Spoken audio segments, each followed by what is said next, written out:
from Hopium Chronicles. Got another exciting interview with one of our intrepid, courageous candidates for the House, the people most likely to flip the House blue this November. Joining us today is Sue Altman from New Jersey. Sue, welcome. Hi, Simon. I'm so glad to be here. A huge shout out to all your listeners and followers. The amount of support we've gotten through this community has been outstanding. It just really warms my heart to know so many people are paying attention to House races this year. It is great. Well, our coalition is certainly fired up and ready to go right now, and it's an exciting time in our politics. But tell us more about you and your race. How's it going? Give us a lay of the land of the district. Talk about you and your story. I think people would like to learn more about you. Oh, of course. So this is NJ-07. It's the district that used to be represented by Tom Malinowski. So some of your folks might know him. It's currently represented by Tom Kean Jr. I'll get back to him in a second. But this district goes from coast to coast in New Jersey. So Rahway and Linden on the border of the waters that touch New York around Staten Island, all the way across the middle of the state, Westfield, Summit, Bedminster, Far Hills, all the way to the western side of the district. So Delaware River, it borders Bucks County on the western side in Pennsylvania, and Hunterdon County, where I'm from. So this is a really purple district. It's a district that Biden won by 4 points in 2020, and then former Congressman Malinowski lost by just under 3 points last cycle. So it is right there on the cusp. It is super winnable, and Tom Kean Jr., my opponent, is making a great case for why he should no longer occupy that seat.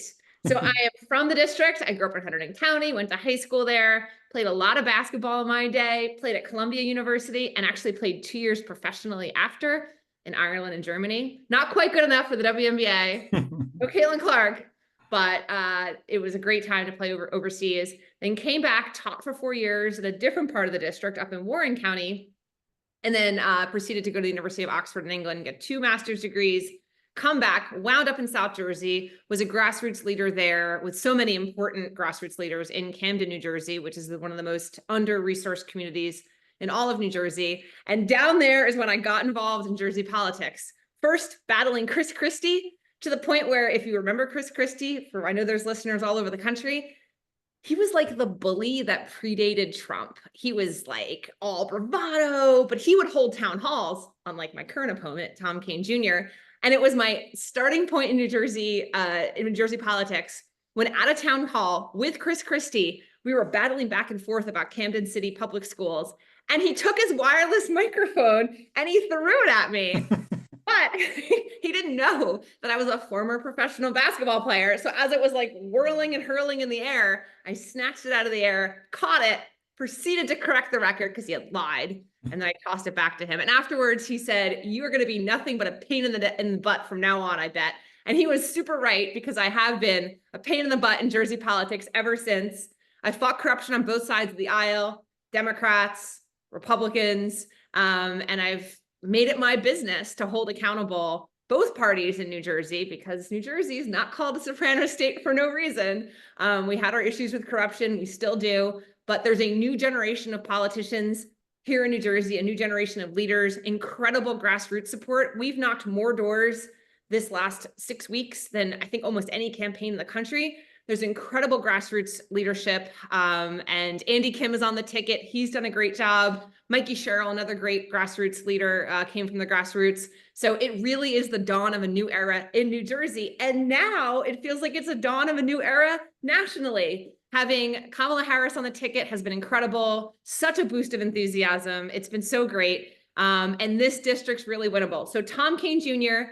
is the opposite of this. The Kean family, some of your people might remember Tom Kean Sr. He used to be a governor back in like the early 80s. His son is nothing like his father, but it's this old guard family that's been in power in New Jersey, I think since the 1700s, which is wild. But we're so ripe and so ready for a change in leadership. Tom Kean Jr. doesn't hold town halls. He dodges the press. He's squishy on issues like IVF. He keeps trying to throw out other issues to muddy the water on his position. And when he could just co-sign Susan Wild's bill, which would protect IVF, he's been bad on the economy, on affordability. He does nothing to bring back the SALT tax deduction. So we are geared up and ready to take him on. And we've outraised him 2 quarters in a row, much thanks to your friends in your community. but you know, this guy's family is worth more than Bruce Springsteen, and I'm a first.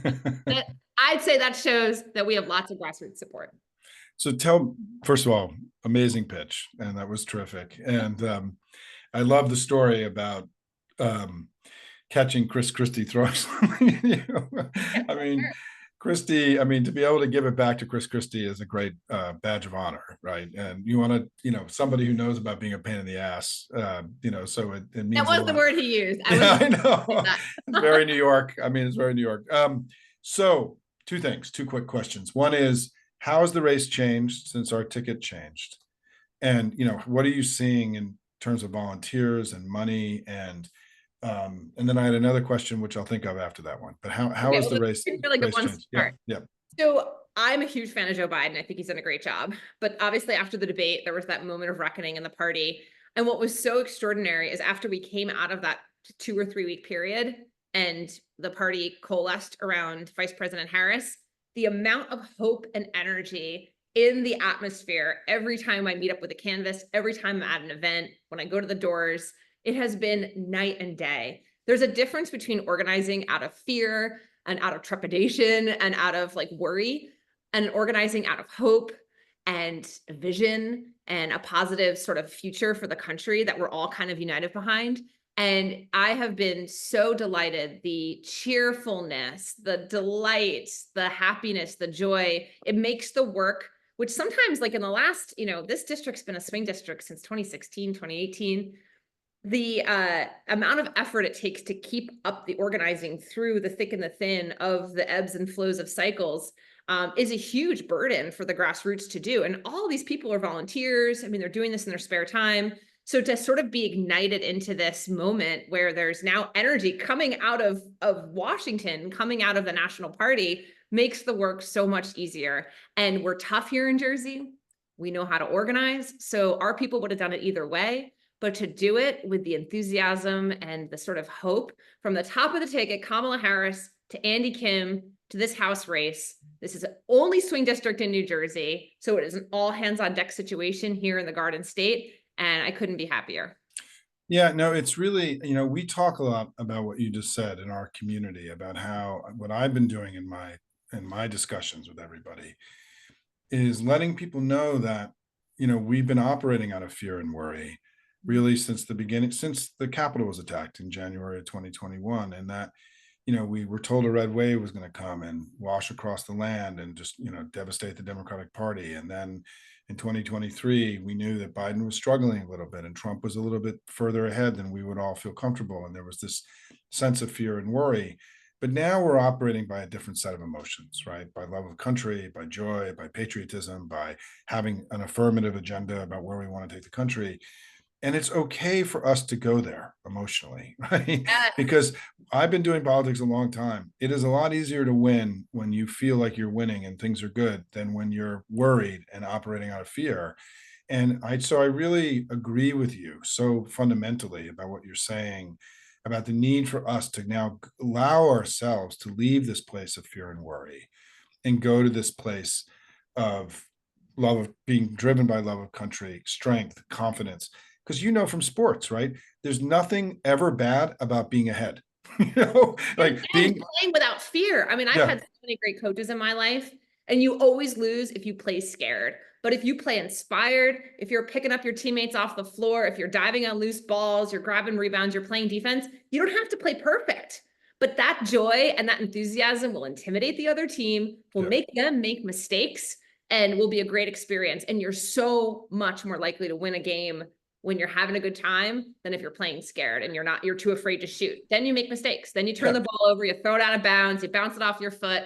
But if you're playing and you're in the zone and you're with your teammates, that's when you win games. Listen, one of the basic tenets of hopium is that if you're not on offense, you're losing in politics. Yep. And it's and I think we're seeing that now. I mean, we are on offense, we are prosecuting the case, we're making our argument, prosecuting the case against them. And what are the issues that are driving the election? And when you go door to door, what are you hearing from people? What's on their Yeah, mind? it's a great question because I want to say the issues are really central to this, but I think there's also what you said, this feeling of wanting to be some part of something bigger, part of something positive. and finally closing the chapter on Trumpism and this like extremism that nobody really wants any part of. And this district has like, this is like a Christine Todd Whitman. She was a governor, a Republican governor, very moderate. This is like that place culturally. So there's real cognitive dissonance when Tom Kean Jr. invites twice this cycle Mike Johnson to the district to fundraise for him, actually to New Jersey, to fundraise for him, because the type of issues and the type of America that Mike Johnson sees as our future is not what is culturally popular here in this district. I mean, we have settled things like gay marriage, like the right for women to have reproductive freedom, like workers and unions should be respected. I mean, these are things that are like constants in New Jersey, but we see Tom Kean Jr. cavorting with people for whom that's not a shared value. So the issues are pretty much here the same as they are everywhere.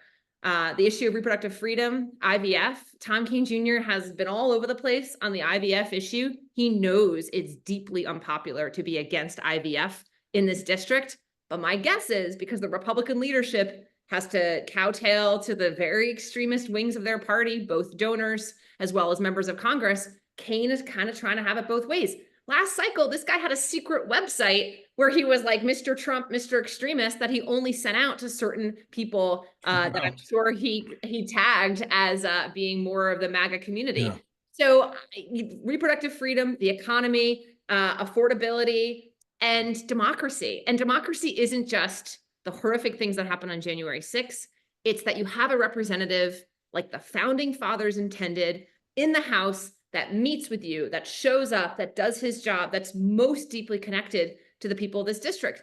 And when my people see that Tom Kean Jr. doesn't hold town halls, is worried about debating, although we've finally got him pinned down on one debate, so that's happening in October, brace yourself, but dodges press, they see him not doing his job for democracy. This was meant to be the House of Representatives, meant to be the place closest to the people on the ground, and he is a legacy guy who just wants to keep his name and ride on his father's name. And that's not jiving with the people in this district. It's not serving them, and it's disrespectful, and they're looking for something new.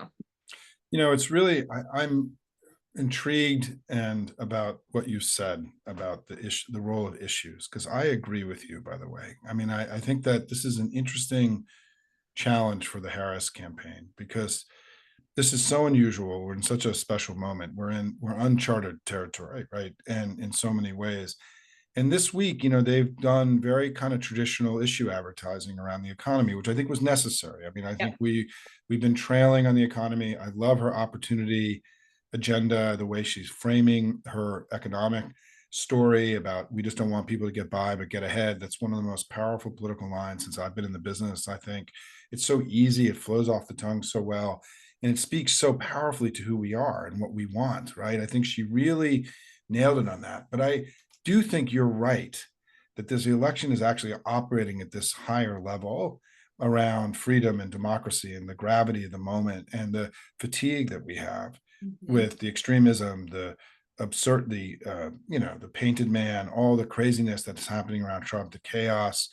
And it's interesting you say that because 2 months ago when I was doing these interviews, it was about abortion. It was about more brass tack stuff. But I do think you're right that somehow with Harris, this election has been elevated up into this other place that we're still trying to navigate, right? Because it's still so fresh and new. The convention was so powerful and emotional and compelling.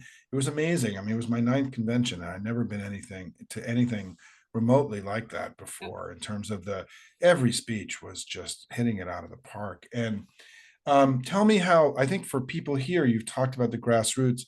We have many grassroots warriors here from all over the country. Talk about how you're going to close now. I mean, what's your closing strategy in terms of paid media? It's a very expensive media market, right? New Jersey doesn't have an organic, its own media market, right? We borrowed from New York. So and Philadelphia, you know, and sometimes Philadelphia, right? Talk to help people understand that when they give you a little bit of money, how are you going to put it to use and how are you going to close out here? So I'm an organizer by history, by trade, by training. And so I love to prioritize organizing. We've built out our organizing community in our staff. So we have a lot of organizers. We have almost everybody on our staff is from New Jersey, which is really cool because you spoke about training the next generation of leaders. It's not just the person running, It's the staff, it's the know-how, it's all of that capacity. We want to make sure we're building that here in the Garden State. We don't want to just always be borrowing from New York and other states. We want to have it here at home. So we're going to continue to hire organizers. We're going to continue to build out our organizing here on the ground. So that's key. But I would be foolish if I didn't also say that we had to go on TV. We have to go on digital. We have to do mail, sort of those traditional things. And so we'll be starting that very soon. And on top of that, we do have some very good media outlets here in New Jersey that are covering the race. So we're going to stay in touch with those reporters. We're going to make sure that we're hitting Tom Kean in a contrast way, that we're showing what I am, and I am part of this new generation, and he is part of the old guard that's covering for Trump. Even if he knows better, it's irrelevant. His actions show us otherwise. And we're going to capitalize on the fact that there's so much excitement right now. This is a highly educated district. People want normalcy. They want the kind of discourse that they remember from the good old days in politics. And we're going to bring that back. Not exactly the same old way, but a way that is honorable to democracy and honorable to compromise and the process of making our country better. When I was down in South Jersey, I worked with people across the aisle to fight corruption. So I know it's possible. Every single Republican cannot be written off at all. There are good people in that party still. I've talked to them every day. And I am looking forward to joining arms with them against Trumpism, turning the chapter on that, and charting a new chapter with a much sort of a modernized vision for this country that works for everybody. Well, you sold me. I'm on board. And I'm I so don't know, glad. Thank you. you had good coffee this morning, I think, too. And Only tea, only tea. but listen, you're a great candidate. I'm so pleased to have been able to be part of this effort. Obviously the things feel very good for us now. We're operating from this place of joy and offense, right? We're going on offense. Yeah. We're playing to win. We're not playing to catch up anymore. Totally. And so our community is still going to be with you. People can remote. How is your campaign handling remote volunteers? Do you have Yeah, phone we do banks phone bankings a lot. So if you go to SueAltman.com, you can sign up to volunteer, and we'll make sure that you know what our phone banks are. You can follow us on Twitter, Instagram, and now TikTok. Thank you to our Gen Z social media organizers. That's really fun, actually. That's been a lot of fun. And so, follow us on all the things, and then you can sign up online to help at SueAltman.com. We will take help from all corners of this country. The roads taking back the house runs through New Jersey, not just New York and California, but New Jersey also. And we'll take all the help we can get and augment our army here in the Garden State. Well, and Sue, listen, we are now, because our community wanted to start doing work together, Thursday nights from 7:30 to 9 Eastern time, we each week are postcarding and phone banking for our 11 candidates. I don't know when you're coming up, but I know it's been scheduled. And so for those of you in the Hopium community who want to, in addition to volunteering for Sue by going to her website and connecting to the campaign, there will be a Thursday night phone banking and postcarding session for her in the coming weeks. Oh my God, that's so great. Thank you guys. Yeah, no, it's fun. We've been having a really good turnout, and so far it's been sort of an experiment. We're doing it with a coalition of grassroots groups all around the country. And it's been building each week, and it's been fun to hang out with our family doing the work that we all do, because this is a community of doers. Hopium now, we're over 100,000 people. It's hard to believe, but when I started this, what I said was that Hopium to us was hope with a plan. It wasn't that we just hoped the election was going to turn out well. We were going to do the work to make it so. So you have a lot of fellow organizers and canvassers and grassroots grunts here who are who are in this community doing work all over the country. And one of the central reasons we've been doing so well in these elections across the country is that we have an unprecedented set of proud patriots who love their country, who are doing this work in every election of all kind, all across the country. So now we got to do it for her. That is patriotism. I love it. We're claiming patriotism. We are. I mean, listen, the line I've had in the last couple of days is that in the ideology of the Democratic Party that was on display last week wasn't neoliberal or neo-populist or moderate or progressive. It was based on love of country and patriotism. And that's a very powerful place to be in this country right now. And I think it's one of the reasons I'm so optimistic is that we've tapped into something deep. It's what you said. Your remarks were exactly right. I mean, somehow, however we got here, the Democratic Party is deeply connected to the most powerful emotions and sentiments in American politics. And we are on the right side, they're on the wrong side.